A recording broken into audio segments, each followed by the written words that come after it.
ও পাগল না ছাগল এটা আমার থেকে লাভ নাই, যেহেতু স্বীকার করছে হয়তো মুসলমানই, হয়তো মুসলমান না। আচ্ছা মুসলমান হয় কইতে বুঝেও না জানেও না ভাই, ক্ষমা দৃষ্টিকে তারা দেন। আর আল্লাহ যদি মাফ করে আমার কাছে আর কিছু পড়ার নাই ভাই। তবে আপনাদের কাছে একটা অনুরোধ ভাই, ইসলামটাকে নিয়ে অবহেলা করেন।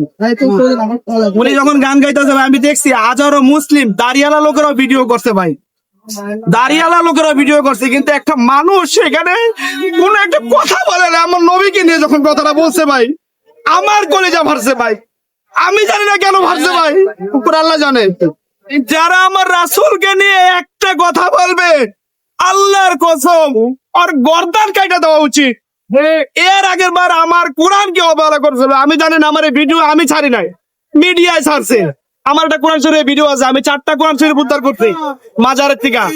কোরআন শরীফ নিয়ে রাস্তায় ভিক্ষা করে এবং এই রাস্তার ভিতরে কোরআন শরীফ রাখে, রাইখা সেখান থেকে সে ভিক্ষা করে। কোরআন কি ভিক্ষা করার জন্য দেয়? রাসূল কি আমাদের জন্য গান নিয়ে আসছে? গান। তো এর জন্য আমি একটা কথা বলতে চাই ভাই, আমি এখানে বাইরে আসি রে ভাই, আমি আপনাদের অনুরোধ, প্রত্যেকটা মুসলমানের কাছে অনুরোধ, যারা আল্লাহ আল্লাহ রাসূলকে নিয়ে কথা বলবে প্রতিবাদ অবশ্যই করবে। ও যদি কোটিপতিও হয় তাহলে প্রতিবাদ করেন ভাই, আর এরকম পাগল আমাদের দরকার নাই। সবাই ভালো থাকবেন, আসসালামু আলাইকুম।